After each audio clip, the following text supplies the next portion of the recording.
Good morning dear students. आज का हमारा टॉपिक रहेगा धुलाई के सिद्धांत और विधियां। हमारी मूलभूत आवश्यकताओं में से कपड़ा है वो अपना इम्पोर्टेंट स्थान रखता है और कपड़े पहनने के बाद गंदे हो जाते हैं, उन पर धूल, मिट्टी और जीवाणु, विषाणु, बैक्टीरिया, फंगस, चिकनाई, ग्रीस आदि लग जाते हैं। तो इन सभी को दूर करना आवश्यक होता है। अगर हम इनको कभी कभी वस्त्र पर दाग धब्बे भी लग जाते हैं। परिधान वाले वस्त्र शीघ्रता से गंदे होते हैं। जो वस्त्र हम पहनते हैं, पहनने वाले जो कपड़े होते हैं वो जल्दी गंदे हो जाते हैं। तो इसलिए क्योंकि उनका जो प्रत्यक्ष संपर्क है वो त्वचा से रहता है, इस कारण शरीर से निकला हुआ पसीना, मैल वस्त्रों में निरंतर लगता रहता है। इस कारण शरीर से उस पर भी यदि चिकनाई लग जाए, अगर हमारे मैल, पसीना इत्यादि ये लगा हुआ है तो उस पर चिकनाई लग जाए तो वो और भी पक्का हो जाता है वो दाग, और उस पर मैल और चिकनाई की एक तह जम जाती है। यदि इस चिकनाई युक्त गंदगी को शीघ्र ही स्वच्छ न किया जाए तो मैल की एक परत बढ़ती जाती है और उस पर जीवाणु, विषाणु, फफूंदी एवं अन्य हानिकारक कीट पनपने लगते हैं, जो रेशों को कमजोर बना देते हैं और मांड लगे वस्त्रों को तो कीड़े खा ही जाते हैं। अगर हमने मांड लगा हुआ वस्त्र स्टोर करके रख दिया तो उस पर तो कीड़े लग जाते हैं और कीड़े लगकर वो उस वस्त्र को खा जाते हैं तथा उन पर फफूंदी भी लग जाती है और इससे वस्त्र में दुर्गंध आने लगती है और वो देखने में मैले, कुचैले, बेढंगे और बेजान लगते हैं, भद्दे और बेजान लगते हैं। वे पुनः प्रयोग के लायक नहीं होते हैं। ऐसे दुर्गंध युक्त वस्त्रों के प्रयोग से कई प्रकार की बीमारियां जन्म ले लेती हैं। अक्सर त्वचा संबंधी रोग गंदे कपड़े के प्रयोग के कारण ही होते हैं। गंदे कपड़े से कई बार दुर्गंध आने लग जाती है, उस पर जीवाणु एवं अन्य कीड़े हम क्रिया करते हैं। तो इसीलिए क्या करना पड़ता है, अतः समय पर गंदे वस्त्रों की सफाई, धुलाई वो नितांत आवश्यक है। स्वच्छ वस्त्र ही दोबारा प्रयोग में लाए जा सकते हैं।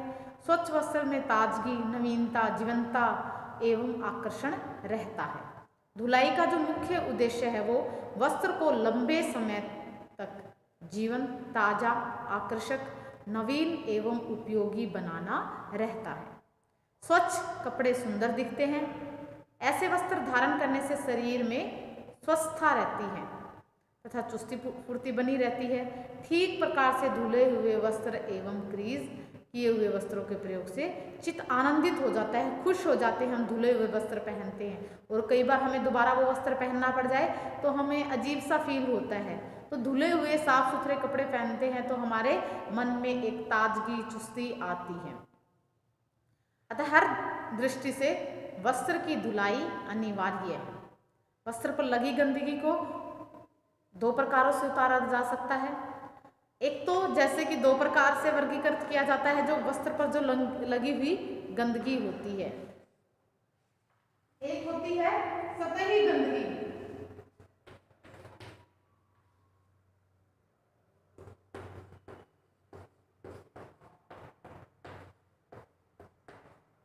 और दूसरी जो होती है वो होती है हमारी जकड़ी हुई गंदगी।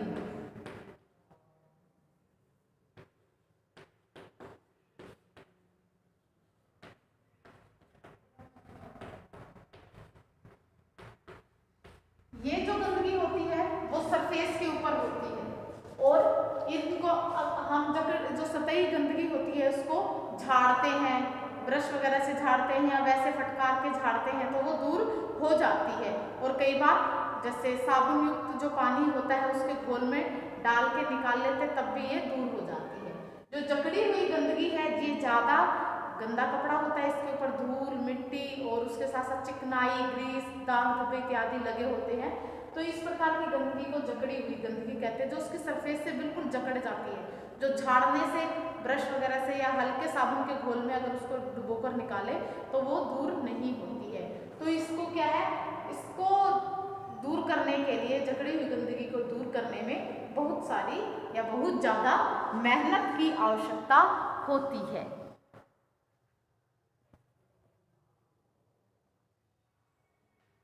अतः इसके लिए क्या करते हैं हम, धुलाई प्रक्रिया न्याय केवल एक कला है अपितु वैज्ञानिक तथ्यों पर आधारित कला है। इस कला को सफलतापूर्वक संपादन करने के लिए कुछ नियम भी होते हैं, नियम है, कुछ सिद्धांत है जिनका पालन करना पड़ता है। धुलाई सिद्धांतों के पालन करने से वस्त्र की धुलाई है वो उत्तम होती है। और हालांकि वस्त्र धोना एक ऐसा घरेलू कार्य है जिसे हर व्यक्ति किसी न किसी तरह संपन्न कर ही लेता है, परंतु कौन सी विधि अच्छी है, कौन सी विधि अच्छी नहीं है, किस प्रकार के साबुन का प्रयोग करना है, अपमार्जक यानी अपमार्जक क्या होते हैं, सर्फ होते हैं जिनको हम सर्फ बोलते हैं, अपमार्जक बोलते हैं उनको, वैसे सर्फ कौन सा यूज़ करना है, वस्त्र किस प्रकार से हैं और कैसे है, कैसे धोए जाएं, इसका ज्ञान हर एक व्यक्ति को होना आवश्यक है। आप देखते हैं कि हम हर किसी कपड़े को एक ही मेथड से नहीं धो सकते हैं, हर कपड़े के लिए अलग अलग प्रकार के मेथड होते हैं, ताकि अगर हम उनको अच्छे तरीके से धोएंगे तो वस्त्र है वो लंबे समय तक उपयोगी बने रह सकते हैं। वस्त्र मनुष्य की दूसरी आवश्यकता है। इस आवश्यकता की पूर्ति के लिए सभी लोग प्रयत्नशील रहते हैं, तो क्यों न वस्त्र की उचित विधि से धुलाई की जाए, और अनुचित विधि से धोने से वस्त्र, महंगे से महंगे वस्त्र भी नाश हो, उनका नुकसान हो जाता है, उनका सौंदर्य एवं आकर्षण चला जाता है और वे पुराने, भद्दे और बेजान दिखने लगते हैं। उनकी जो मौलिक सुंदरता है वो नष्ट हो जाती है। उचित विधि से धोने पर वस्त्रों का जो जीवन काल है वो लंबा हो जाता है, उनकी कार्य क्षमता में बढ़ोतरी होती है, उनका रंग, आकार एवं आकृति खराब नहीं होती है। वस्त्रों का मौलिक सौंदर्य एवं आकर्षण लंबे समय तक बना रहता है और वे नए, ताजे और जीवंत दिखते हैं। अतः प्रयोगकर्ता को पूर्ण संतुष्टि एवं संतोष मिलता है। धुलाई कार्य को ठीक प्रकार से संपन्न करने के लिए वस्त्र विज्ञान के मूलभूत सिद्धांतों का ज्ञान होना अति आवश्यक है। वस्त्र निर्माण में प्रयोग किए जाने वाले रेशों के गुण, उनकी विशेषताएं, शोधक एवं रासायनिक प्रतिक्रमकों का प्रभाव, साबुन का प्रभाव आदि जानकारी हासिल कर लेने से धुलाई क्रिया में सहायता मिलती है। तो हम धुलाई की विधियों की बात करते हैं कि धुलाई की कौन कौन सी विधियां होती हैं।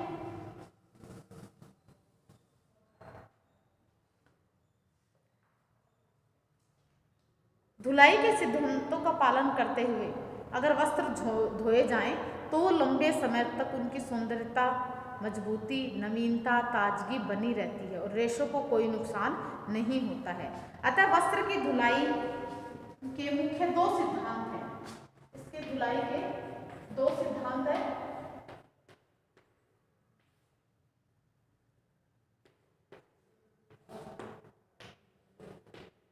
पहला जो सिद्धांत है इसका वो है वस्त्रों को धूलकणों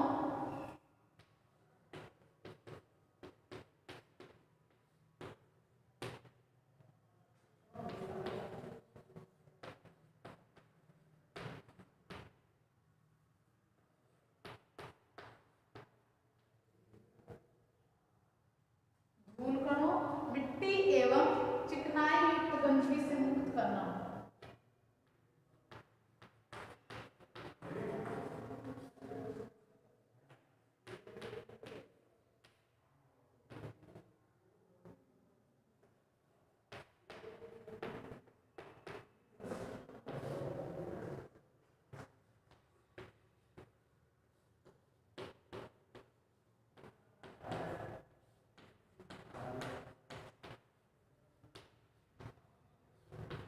सबसे पहला जो सिद्धांत है वो क्या होता है, इसलिए हम वस्त्रों की धुलाई करते हैं। वस्त्रों को धूलकणों, मिट्टी एवं चिकनाई युक्त गंदगी से मुक्त करना सबसे पहला उद्देश्य ये होता है। जो दूसरा उद्देश्य होता है वो धुले हुए वस्त्रों को नवीन रूप प्रदान करना। धुले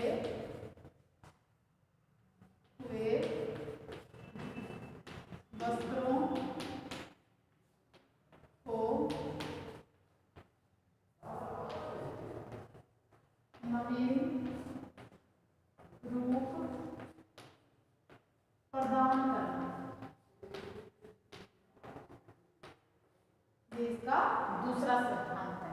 तो इन सिद्धांतों को ध्यान रखते हुए हम धुलाई की विभिन्न प्रकार की विधियों का प्रयोग करेंगे कि धुलाई के लिए कौन कौन सी विधियां प्रयोग में लाई जाती है।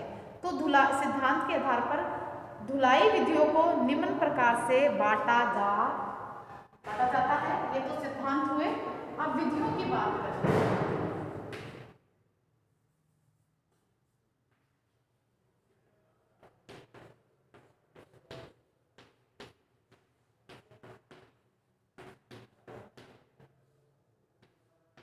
धुलाई की विधियां हैं।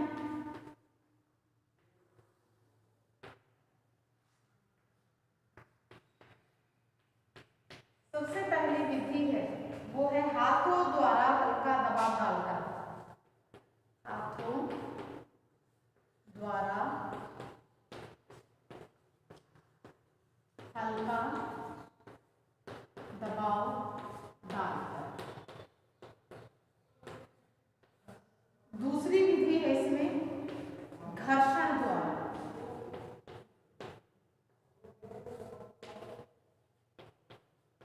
ये इसकी दूसरी विधि है। जो तीसरी विधि है वो है चूषण द्वारा।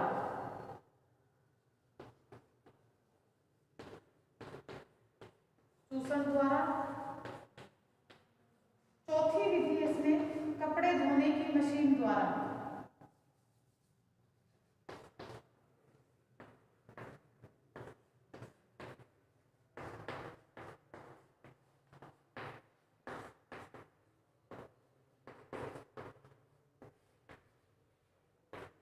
तो ये हमारी धुलाई की विधियां हैं। इनको वन बाय वन करके डिस्कस करेंगे। हाथों द्वारा हल्का दबाव डालकर, घर्षण द्वारा, चूषण द्वारा और कपड़े धोने की मशीन द्वारा, ये 4 विधियां हैं।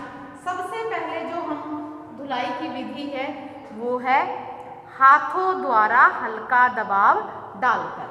हाथों द्वारा हल्का दबाव डालकर कैसे किया जाता है कि इस विधि के द्वारा उन वस्त्रों की धुलाई की जाती है जिन्हें रगड़ने से उनके रेशों को भारी नुकसान होता है। जिन रेशों को रगड़ने से, जिनको हल्के हाथों से धोने की आवश्यकता होती है, जैसे कि अभी बताएंगे आपको कौन कौन से हैं। अगर उनको हम रगड़ के धोते हैं तो उनके वस्त्रों का नुकसान हो जाता है। तो इस प्रकार के वस्त्रों के लिए हल्के, महीन, कोमल, मुलायम एवं सूक्ष्म रचना के वस्त्रों को धुलाई के लिए यह विधि सर्वाधिक उपयोग में लाई जाती है। ये वाली विधि रंगीन, ऊनी, रेशमी, कोमल, सूती, बुने वस्त्र, स्वेटर, शॉल आदि वस्त्रों की इसी विधि से धुलाई की जाती है। अगर इस विधि से उनकी धुलाई करते हैं तो वो ज़्यादा अच्छी रहती है। वस्त्रों में कई लंबे समय तक वस्त्रों का जो सौंदर्य है वो दीर्घकाल तक बना रहता है। वस्त्र को धोने के लिए इसमें जल में नरम एवं मृदु साबुन अथवा शोधक पदार्थ के घोल को पानी में डालकर अच्छी तरह से हिलाकर पहले झाग बनाया जाता है। फिर उसी झाग में वस्त्र को डालकर हल्के हाथों से दबाकर, कभी हथेलियों में से तो कभी मुट्ठियों से उसको दबाया जाता है। यह प्रक्रिया तब दोहराई जाती है जब तक कि वस्त्र पूरी तरह से स्वच्छ ना हो जाए, तब तक उस वस्त्र में यह विधि दोहराई जाती है। जैसे कि आप देखते हैं कि हम अब जैसे विंटर्स का मौसम, सर्दियों का मौसम है, सर्दियों के मौसम में मोस्टली वुलन्स हैं। वुलन्स को हम कैसे धोते हैं? ईजी से धोते हैं। साबुन से तो कोई नहीं धोता होगा, क्योंकि अगर आप एक बार प्रयोग करके देखना, अगर साबुन से धोते हैं तो उनके रेशे कड़े हो जाते हैं और वो जब पहनते हैं तो वो चुभने लगते हैं। तो इसीलिए जो वुलन्स होती हैं, ऊनी स्वेटर हैं, नाजुक सॉफ्ट जो कपड़े हैं, उनको हम ईजी से या शैम्पू से इनसे धोते हैं। उनमें अच्छी तरह से झाग बनाकर उसको डिप कर देते हैं कुछ 2-3 मिनट के लिए या 5-7 मिनट के लिए। फिर उनको हम मुलायम हाथों से, हल्के हाथों से दबा दबा कर धोते हैं। ये नहीं कि हम उसको रगड़ रगड़ कर धोते हैं, बिल्कुल मुलायम हाथों से, हल्के हाथों से उनको धोते हैं। इस विधि से वस्त्र की धुलाई प्रक्रिया गूंथना एवं निचोड़ना कहलाती है। इस विधि में धुलाई प्रक्रिया ठीक उसी प्रकार से संपन्न होती है जिस प्रकार से रोटी बनाने के लिए आटा गूंथने का कार्य किया जाता है। वस्त्र पर हल्का दबाव पड़ने के कारण वस्त्र के कोमल रेशों को कोई नुकसान नहीं होता है और न ही वस्त्र की बुनावट, उसकी जो रचना है, उसके रंग है, उस इत्यादि में कोई फर्क पड़ता है।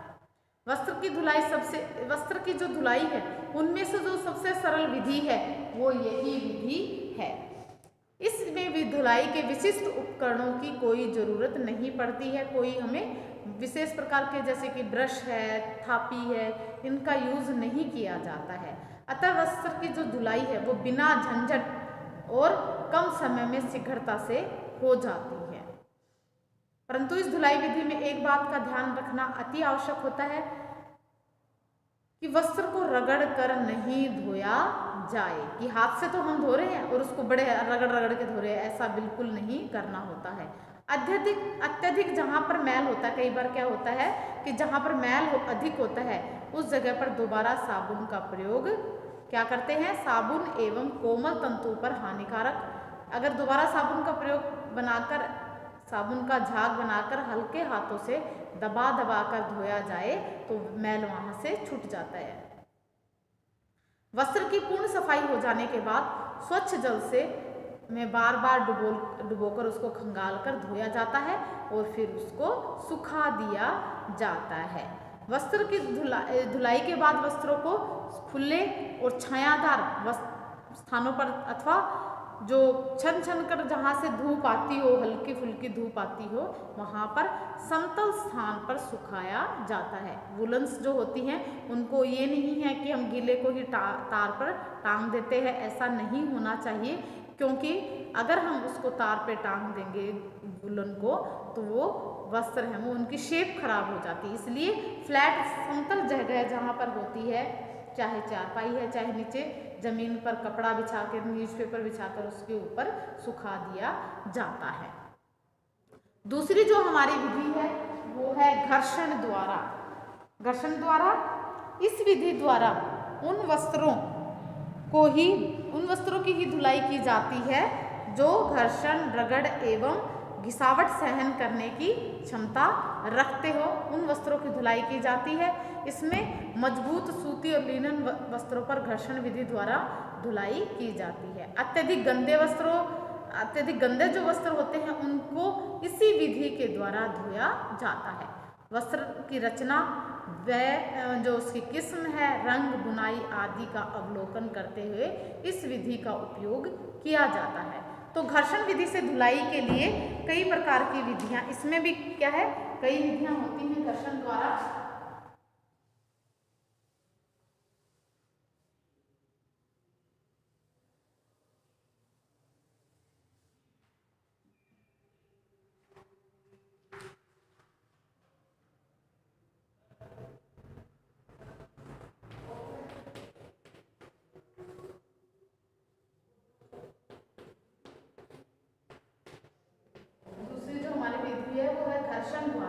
घर्षण द्वारा क्या है, कई प्रकार की होती है। पहले है हाथ से घर्षण,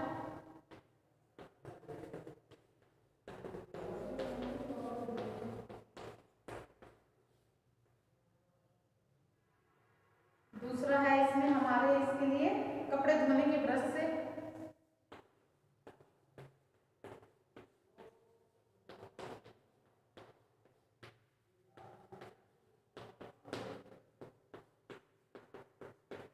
तीसरा है खुरदरी स्तर पर घर्षण,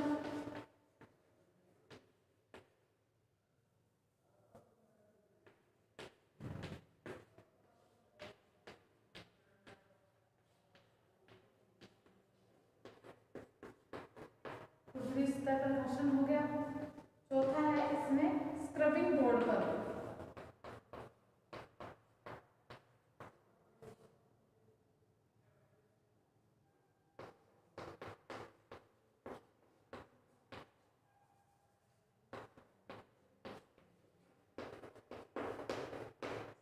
बोर्ड पर घर्षण। पांचवा है इसके अंदर मिश्रित घर्षण।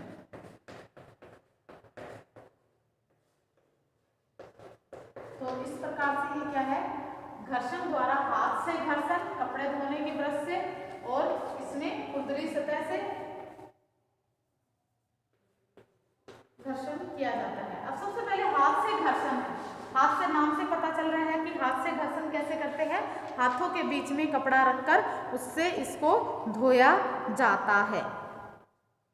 फिर दूसरा है जो कपड़े धोने की ब्रश से है, उसमें आप सभी मोस्टली लोग इन चीज़ों को जानते हैं। जो हम वस्त्र पर मैल वगैरह नहीं उतरते तो क्या है, सूती और जो मोटे कपड़े होते हैं खद्दर वगैरह के, उनको क्या है इसी विधि से क्या है ब्रश से रगड़ रगड़ कर धोते हैं। हम ब्रश का यूज करते हैं। उसमें खुरदरी सतह पर घर्षण है, तो इसका मतलब आपने देखा होगा धोबी वगैरह जो कपड़े धोते हैं, वो जो खुरदरी यानी पत्थर वगैरह होते हैं, पत्थर खुरदरी जगह है, उस पर क्या करते हैं, उनको पीट पीट के उनको धोते हैं। वहाँ पर जो पत्थर होता है वो खुरदरा होता है, उस पर रगड़ रगड़ के ऐसे उनको साफ करते हैं। तो स्क्रबिंग बोर्ड पर एक क्या होता है, स्क्रबिंग बोर्ड में एक बोर्ड होता है जो जिसके ऊपर इसको धोया जाता है। वस्त्रों को रगड़कर धोने के लिए एक विशेष प्रकार का बोर्ड है जिसे क्या कहते हैं, स्क्रबिंग बोर्ड कहते हैं। यह लकड़ी, एल्यूमिनियम और जंग रहित किसी धातु का बना रहता है और इसका एक भाग सकरा एवं दूसरा भाग होता है वो चौड़ा होता है। सकरे भाग में लकड़ी के दो लंबे लंबे डंडे लगे होते हैं। तो वहाँ पर क्या है, वो क्या है, बीच बीच में स्पेस होता है इसके अंदर, और उसके ऊपर इसको रगड़ रगड़ कर धोया जाता है। तो उससे क्या होता है, एक प्रकार से घर्षण ही लगता है, जिससे क्या है वो धोया जाता है। फिर है मिश्रित जो विधि है, इसके अंदर क्या करते हैं, इस मिश्रित विधि में वस्त्र को हाथ से, ब्रश से या स्क्रबिंग से, कई बार क्या होता है हम हाथ से पहले हाथ से ब्रश रगड़ देते हैं, फिर हाथ से भी रगड़ देते हैं, फिर उसको खुरदरी सतह पर भी रगड़ रगड़ कर धोते हैं। तो इन चारों का जो कॉम्बिनेशन है वो इसके अंदर किया जाता है। इन चारों चीज़ों का, इन चारों विधियों का प्रयोग इसके अंदर किया जाता है, इसीलिए इसको क्या बोलते हैं, मिश्रित घर्षण विधि बोलते हैं। अब अगली जो हमारी विधि थी वो है कपड़े, ये था हमारा चूषण विधि का प्रयोग करके। जब हमारे कपड़े, कई बार आप देखते हो कि जो वस्त्र होते हैं, इस विधि में क्या है, इस विधि से छोटे एवं बड़े सभी प्रकार के जो वस्त्र है उनकी धुलाई की जाती है। इस प्रायःचूषण विधि का जो उपयोग है वो मोटे एवं भारी वस्त्र को धोने के लिए किया जाता है। बड़े एवं भारी वस्त्र को हाथ से उठाकर और गूंथकर तथा इनको धोना थोड़ा सा कठिन होता है। आप देखते हो कि भारी वस्त्र होते हैं, उनको धोना बड़ा मुश्किल कार्य हो जाता है। यदि धोने का प्रयास भी किया जाए तो हाथ हैं वो जल्दी थक जाते हैं। तो इसीलिए तथा वस्त्र की धुलाई भी सही प्रकार से नहीं हो पाती है। इसलिए चूषण विधि का प्रयोग बड़े एवं भारी वस्त्रों को धोने के लिए किया जाता है। इस विधि में जो घर्षण है, उससे घर्षण को क्या करते हैं, इस विधि में जो घर्षण के सिद्धांत, चूषण के सिद्धांत को अपनाकर सक्शन बोर्डर की सहायता से वस्त्र पर दबाव लगाकर वस्त्र को धोया जाता है, जिससे वस्त्रों की सफाई कम मेहनत और कम समय में हो जाती है। साथ ही वस्त्र के रेशे और जो वस्त्र के रंग है, उसकी रचना है, उन बुनाई में कोई प्रभाव नहीं पड़ता है। इसलिए धुलाई की यह विधि सर्व